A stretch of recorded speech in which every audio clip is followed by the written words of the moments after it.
Hello friends, చూస్తున్నారు కదా, గోదావరి అందాలను చూడడానికి మనకు రెండు కళ్ళు చాలవండి.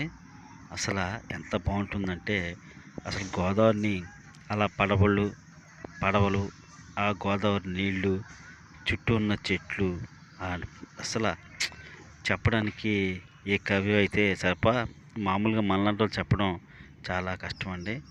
ఎంత బాగుందనుకున్నారు. మీరు ఇక్కడ చూస్తున్నటువంటి ఈ యొక్క గట్టు సిద్ధాంతం అండి.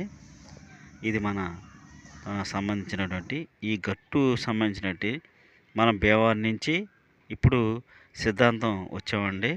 సిద్ధాంతం సంబంధించినటువంటి వశిష్ఠ నది మీద, అంటే గోదావరి నది మీద కట్టినటువంటి వంతెనండి. చూస్తున్నారా ఎంత ఆహ్లాదకరంగా ఉందనుకున్నారు. చుట్టూ వ్యూ పాయింట్స్ చూడండి ఎంత బాగుందో. అసలు ఈ ఆనందాన్ని వర్ణించడానికి మాటలు సరిపోవండి, అంత బాగుంది. చాలా చాలా చాలా కనులు రెండు కూడా చాలనంత విధంగా అందంగా ఉంది. సరే, ఒకసారి భీమవరం నుంచి సిద్ధాంతం వెళ్దాం. ఇప్పటివరకు వెళ్ళలేదు కదా అని చెప్పి సిద్ధాంతం బయలుదేరి వెళ్ళామండి. చక్కగా మబ్బులు పట్టాయి, చల్లటి గాలి, బండి మీద వెళ్తుంటే ఆ ఆనందం ఆహ్లాదం వేరుగా ఉందండి. అది బ్రిడ్జి మీద, ఆ సిద్ధాంతం బ్రిడ్జి మీద అటు ఇటు చక్కర్లు కొట్టాం. అసలు నిజంగా ఎంత బాగుందనుకున్నారు. మా వాడు తోలుతున్న బండి స్పీడ్కి మీకు ఆ కనిపిస్తున్న వేగం కూడా కనిపిస్తుంది. అది ఒక 50 స్పీడ్లోనే వెళ్తున్నాడు. కాకపోతే ఆ 50 స్పీడ్లో వెళ్ళినా కూడా మనం వీడియో తీసేటప్పటికి ఏమవుతుందంటే అక్కడ పక్కన ఉన్నటువంటి పట్టీలు స్పీడ్గా వెళ్ళిపోతున్నట్టుగా కనిపిస్తున్నాయి కదా మీకు. అదండి, చాలా అసలు ఆహ్లాదకరమైన వాతావరణం. గోదావరి చల్లటి గాలి చూడడానికి కన్నులు చాలవండి, అంత అందంగా ఉంది. చాలామంది బైక్ రైడ్ చేసి గోదావరి వెళ్తుంటే మనం కూడా వెళ్దామని చెప్పి మా యొక్క అబ్బాయిని అడిగితే వెళ్దాం పదా అని బాబాయ్ అని చెప్పి బయలుదేరామండి. చూడడానికి రెండు కళ్ళు చాలలేదండి, అంత బాగుంది. వేవ్ పాయింట్ చాలా బాగుంది. ఓ పక్కన ఆకాశంలో మబ్బులు అప్పుడప్పుడే పడుతున్నాయి. అంటే ఇంకా ఇప్పుడు ఆల్రెడీ సమయం 1:30 అవుతుంది. ఇంకొక 2 గంటలు అయితే కనుక మబ్బు పట్టి వర్షం పడే అవకాశాలు కూడా ఉన్నాయనేది సూచనలు మాకు అందుతున్నాయి. ఇప్పుడు శరవేగంగా గోదావరి నది దగ్గరికి వెళ్ళి అక్కడ పడవలని అవి చూసుకుని మనం ఇక్కడికి రావాల్సి ఉంది. చక్కని వాతావరణం, చల్లటి గాలి వర్ణించడానికి నిజంగానే మాటలు సరిపోవట్లేదండి. పదే పదే అయ్యే మాటలు చెప్పడం వస్తుంది. చూడండి, గోదావరికి సంబంధించిన గట్టుకి అటువైపున చక్కటిగా మొక్కలు గట్రా వేశారు. ఇక్కడ అరటి చెట్లు, కొబ్బరి చెట్లు బాగా ఫేమస్, మీకు తెలియదే ఉంది. ఆ రావులపాలెం దగ్గరగా ఉండడంతో అరటిగరడు.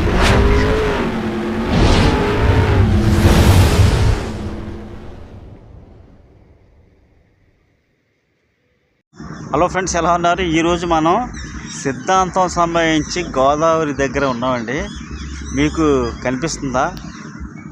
అక్కడ ఉన్నటువంటి బ్రిడ్జి ఉంది కదండి, అది సిద్ధాంతం సంబంధించినటువంటి గోదావరి వశిష్ఠ నది మీద ఏర్పాటు చేసిన గోదావరి బ్రిడ్జి అండి. మనం గోదావరి దగ్గర ఆ వాటర్ దగ్గర ఉన్నాం, చూస్తున్నారు. మన వెనకాల పడవలు అవి ఉన్నాయి, బోట్లు. తర్వాత మీరు ఇంకో విశేషం చూడండి, ఇది దాదాపు 150-200 సంవత్సరాల క్రితం ఉన్నటువంటి ఒక నిద్రగన్నేరు చెట్టుని చూడండి. ఇది బాబోయ్, చూడండి. తర్వాత అక్కడ మీకు ఒక విషయాన్ని చూపిస్తాను, రండి. బాహుబలి సినిమాలో శివలింగాన్ని ప్రభాసు ఎత్తుకుంటాడు కదండి భుజం మీద, అంతకు మించి ఒరిజినల్ రియల్ చూస్తున్నారండి. చూడండి, అదృష్టం ఉండాలండి మీకు. శివహం చూడండి. అసలు మీకు ఈ మన శివలింగం విశేషతతో పాటు మీకు ఉన్న ఆ మహావృక్షం చూడండి. కొంచెం ముందు చూపిస్తాను. అసలు చూడండి, మహావృక్షం. మీరు ఇంకెంత దూరం వెళ్ళినా అంత పెద్ద చెట్టుని మనం వీడియో తీయడానికి అసలు సాధ్యపడతలా. చూడండి, అద్భుతం అండి. పోతే మనం దాదాపు చూడండి బోటు దగ్గరే ఉన్నాం.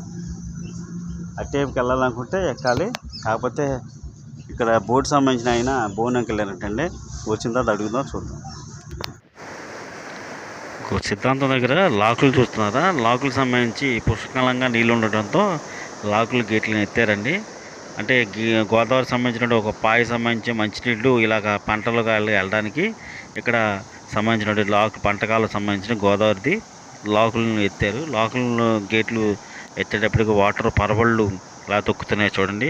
ఆ పరవళ్ళ దగ్గరే మన ఒక అతను చేపలు పడుతున్నాడు జాలరు ఒక ఆయన. ఆ జాలరు దగ్గరికి వెళ్ళి మనం చూద్దామండి. అదిగోండి వాటర్ మొత్తం పుష్కలంగా ఫుల్గా నిండిపోయింది పంటకాలకి. ఆ పంటకాలకు సంబంధించి ఈ లాకులు మాట అండి. ఈ లాకులు తెరిస్తేనే మన పంటలకి వాటికి వాటరు వెళ్తుంది. చాలా అద్భుతం అనమాట అండి. సీనరీస్ చాలా చల్లగా ఎంత బాగుందంటే అసలు నేను మాటల్లో వర్ణించలేను. ఒకసారి అక్కడికి వెళ్ళి ఆ చేపలు పట్టే ఆయన దగ్గరికి వెళ్ళి మాట్లాడదాం, చూద్దాం. కింద అలా కిందకి వెళ్ళాలి. ఇది ఈ దారి అంటే వెళ్ళి మన కిందకి దిగుదాం. ఎక్కువ శాతం ఇక్కడ గోదావరి చేపలు దొరుకుతాయి కదండి. గోదావరి చేపలు సహజంగానే చాలా రుచిగా ఉంటాయి, చాలా టేస్ట్గా ఉంటాయండి. ఎందుకంటే అవి సాదాసిద్ధంగా పెరిగేటువంటి నాటు చేపలు కదండి. అది మన చెరువులో పండి అయితే చప్పగా గడ్డిలా ఉంటాయి. కానీ గోదావరిలో సంబంధించి ఏంటంటే నదీ ప్రవాహంలో ఉన్నటువంటి చేపలు అత్యంత రుచికరంగా ఉంటాయి అన్నమాట అండి. అవి వండే విధానం ఈ తూర్పుగోదావరి జిల్లా, కోనసీమ జిల్లాలో ఏంటంటే అత్యంత అద్భుతంగా వండుతారండి. ఇదండి ఇక్కడికి కిందకి దిగుదాం. కింద కొంచెం దిగితే వెళ్దాం. అంటే ఒకటండి వాటర్ దగ్గర చాలా జాగ్రత్తగా ఉండాలి. మనకి ఏదైనా ఈత గట్ర వస్తే పర్లేదు, రాకపోతే ఇంక అంతే సంగతులు, గల్లంత అయిపోతామాట అండి. పరవళ్ళు చూస్తున్నారా? వాటర్ ఎంత వేగంగా వదిలేటప్పటికి నీళ్లు ప్రవాహం చాలా బాగుంది. ఇక్కడ ఆయన చేపలు పడుతున్నాడు. కానీ ఈ నీటి ప్రవాహానికి చేపలు అత్యంత దొరకవండి, చాలా కష్టం. పొద్దున్నే నేను 8ంటికి వచ్చాను, ఇప్పుడు దాకా 2-3 పరుగులు మాత్రం పడ్డాయి. ఫుల్గా పడవని చెప్పి ఆయన చెప్తున్నాడు. ఎందుకనంటే ఆ పరవళ్ళకి ఆ వేగానికి చేపలు స్పీడ్గా వెళ్ళిపోతాయంటండి, దొరకవు గమని. సరే దొరికితే నాకైనా అమ్ముతారంటే నేను కొనుక్కుంటానండి, ఎంతో కొంత ఇస్తానని. అంటే ఆయన ఏం చెప్పాడో తెలుసండి, గోదావరి చేపలు అమ్మడానికి నేను రాలేదండి, మా ఇంట్లో వండుకోవడం కోసమే ఈ చేపలని పట్టడానికి వచ్చాను అని చెప్పాడు. సరే ఇంకా తిరుగు ప్రయాణం చేసుకుని మనం భీమవరం బయలుదేరిపోయామండి తిరిగి. ఎందుకంటే ఆకాశం మబ్బులు పట్టడంతో వర్షం వచ్చే సూచనలు ఎక్కువగా కనిపిస్తున్నాయని మేము బయలుదేరి వచ్చాం. మేము భీమవరం నుంచి వెళ్ళేటప్పుడేమో పాలకొల్లు, మాట్టేరు, అలాగా పెనుగొండ అటు నుంచి వచ్చామండి. రావులపాలెం అటు వెళ్ళాము. వచ్చేటప్పుడు ఏం చేసామంటే మాట్టేరు నుంచి ఇలాగా ఆలమూరు, తర్వాత పెప్పర, అత్తిలి, ఈ దారులు గుండా మేము పల్లెటూరులు గుండా వచ్చామండి. అసలు నిజంగా మీరు నమ్మరు, పల్లెటూరులో దారులు ఎంత బాగున్నాయి అనుకున్నారు. అటు ఇటు ఇల్లులు మధ్య నుంచి మా ప్రయాణం చాలా బాగుంది. అప్పుడే స్కూల్ నుంచి వస్తున్న పిల్లలు కూడా చూస్తున్నారు కదా, చక్కటి వాతావరణం ఉండే, చాలా ఆహ్లాదకరంగా హాయిగా సాగిపోతున్న మన బైక్ రైడ్ అండి. చూడొచ్చు, మా వాడు మాత్రం చాలా చక్కగా తీసుకొచ్చాడండి.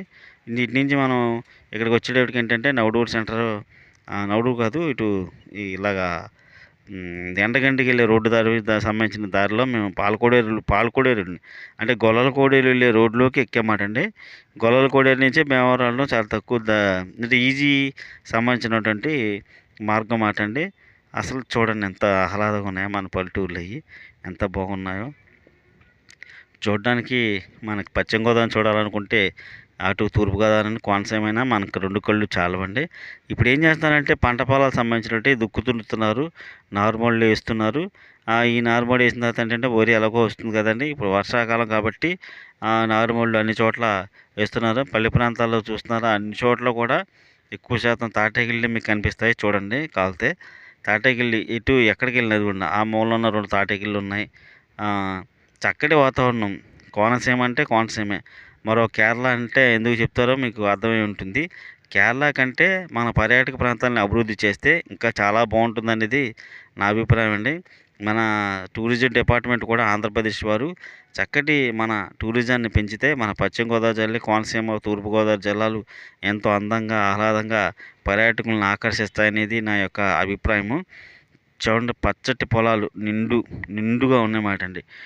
కంటికి నిండుగా పచ్చగా వాతావరణం, కొబ్బరి చెట్లు, చక్కటి ఆహ్లాదకరమైన దారులు, రహదారులు, పల్లె వాతావరణం చూస్తున్నారా? ఈ జీవన విధానం ఎంత బాగుంటుందంటే అంత బాగుంటుంది మన పశ్చిమ గోదావరి జిల్లా. ఎటు చూస్తున్నా పంట కాలువలు, వాగులు, వంకలు, ఎప్పుడో నాటినటువంటి మర్రి చెట్లు, అలాగే నిద్రగన్నేరు చెట్లు చూస్తున్నారా? పాకలు అక్కడక్కడ గేదెల కోసం వేసిన పాకలు. అలాగే కొంతమంది ఇప్పటికీ కూడా జీవన విధానం తాటకిళ్ళలోనే చేస్తున్నారని పల్లెటూరులో మీరు గమనించవచ్చు, చూడవచ్చు. వీడియోలు అన్నీ కనిపిస్తున్నాయి. చక్కగా వాటర్ పెట్టారు, నారుమళ్ళు వేశారు. ఇంకా పంట చేతికి వచ్చే వరకు కూడా చూడండి పచ్చదనం ఎంత పచ్చగా ఉందండి. పశ్చిమ గోదావరి జిల్లా ఎంట్రన్స్లో ఉన్నటువంటి భీమవరం దగ్గరలో అన్ని పల్లెటూర్లు కూడా అసలు వ్యవసాయం మీద ఆధారపడినటువంటి మన గ్రామాలు కదండి. అసలు ఎంత అందంగా ఉన్నాయో చూడండి. పచ్చటి వాతావరణం. ప్రపంచానికి మన పశ్చిమ గోదావరి ఎంత పచ్చగా కనబడుతుందంటే దానికి కారణం మన పూర్వీకులు చేసినటువంటి పుణ్యం అని చెప్పుకోవాలండి. ఇప్పటికీ మన ఆనపూర్ణంగా ఎందుకు చెప్పుకుంటున్నాం అంటే మన యొక్క బియ్యం దేశం మొత్తానికి వెళ్తున్నాయి. చూస్తున్నారా? వాతావరణం ఎంత బాగుందో, ఆహ్లాదకరంగా, ఆనందంగా. మేము వచ్చినందుకు చాలా ఆనందంగా ఫీల్ అయ్యానండి.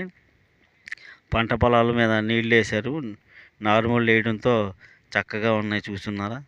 ఆహా!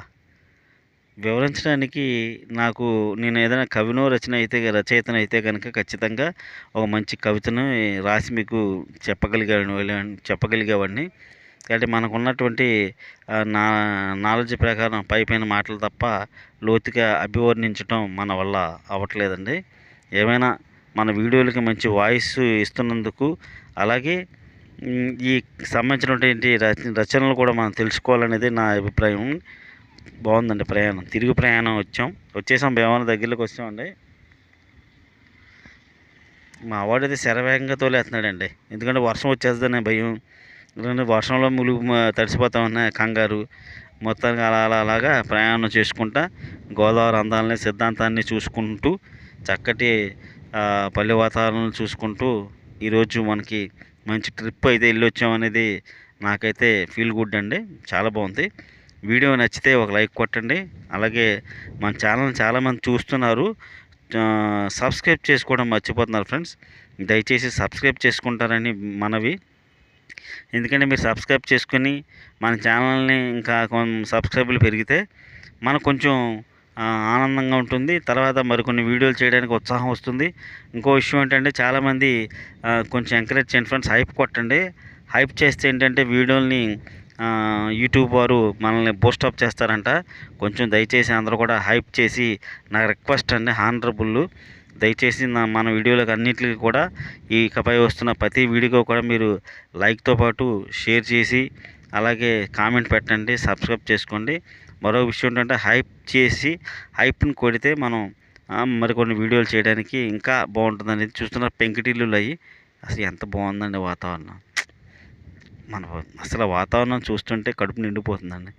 అంత అందంగా ఉన్నాయండి పల్లె ప్రాంతం. చూడడానికి కళ్ళు చాలట్లేదండి. చుట్టూ ప్రకృతి, కొబ్బరి చెట్లు, పొలాలు, గోదావరి పరవళ్ళు, పడవ ప్రయాణాలు. ఇదండి అందమైన ఆహ్లాదకరమైన వాతావరణం ఎక్కడ ఉందంటే మన పశ్చిమ గోదావరి జిల్లా, అలాగే కోనసీమ, తూర్పుగోదావరి మాత్రమే. మన ఆంధ్రప్రదేశ్ విషయంలో టూరిజం డిపార్ట్మెంట్ వారు ఇంకా చాలా మంచి చూసే పర్యాటక ప్రాంతాలని అభివృద్ధి చేయాలనేది నా యొక్క ఆకాంక్ష అండి, కోరిక. చివరిగా చూస్తున్నారా? పాలకొల్లు సంబంధించి మనం ముందు బయలుదేరినప్పుడు పాలకొల్లు నుంచి వెళ్ళాం కదండి. ఆ బిట్టు లాస్ట్లోకి వచ్చేసింది, దానివల్ల ఇప్పుడు చెప్పాల్సి వస్తుంది. పాలకొల్లు సంబంధించి పాలకొల్లు నుంచి ఇలాగ మార్టేరు వెళ్ళే మార్గం అండి. ఆహా, నిజంగా ఉంటుందండి. ఆ పక్కన పంటకాలు, పక్కన కొబ్బరి చెట్లు, మధ్యలోనేమో నిద్రగన్నేరు చెట్లు. అసలు ఒక గూడు సంబంధించి ఉంటే ఆ గృహలోంచి మనం ఏదో వెళ్తున్నట్టుగాను, ఆ వాతావరణం అంతా కూడా చూడముచ్చుట్టుగా, కంటికి ఇంపుగా ఎంత బాగుంది అనుకున్నారు. ఎక్కడ కూడా ఎండ లేదు మాట అండి. అసలు మేము వచ్చేటప్పుడు ఎండ లేదు, అంతా కూడా నీడ. ఆ నీడ ప్రయాణంలో జరుగుతుంది. ఇంతకుముందు అటే పక్కన రైట్ సైడ్ కూడా ఉండే ఏంటంటే చెట్లు, ఇప్పుడు రైట్ సైడ్ లేవు, ఓన్లీ లెఫ్ట్ సైడే ఉన్నాయండి. రోడ్ చూడండి ఎంత నీట్గా, హాయిగా ఉంది, ప్రశాంతంగా సాగుతుంది మన బైక్ రైడ్ అండి. మరికొన్ని వీడియోలు తొందరలో మంచి మంచి వీడియోలు తీయడానికి మనం ప్రయత్నం చేస్తున్నాం ఫ్రెండ్స్. అలాగే పాపికొండ టూర్లు కూడా వెళ్దాం అనుకుంటున్నాం. మీరు మాకు సహకరించి ఇలాగా లైక్ కొట్టి మళ్ళీ ఇప్పుడు దాకా ఎలా అయితే సహకరిస్తున్నారో అలా సహకరించి మన వీడియోలన్నిటిని కూడా చూస్తారని కోరిక, అభిలాష. Thank you friends. వీడియోలను పూర్తిగా చూస్తున్న అందరికీ కూడా ప్రత్యేకమైనటువంటి ధన్యవాదాలండి.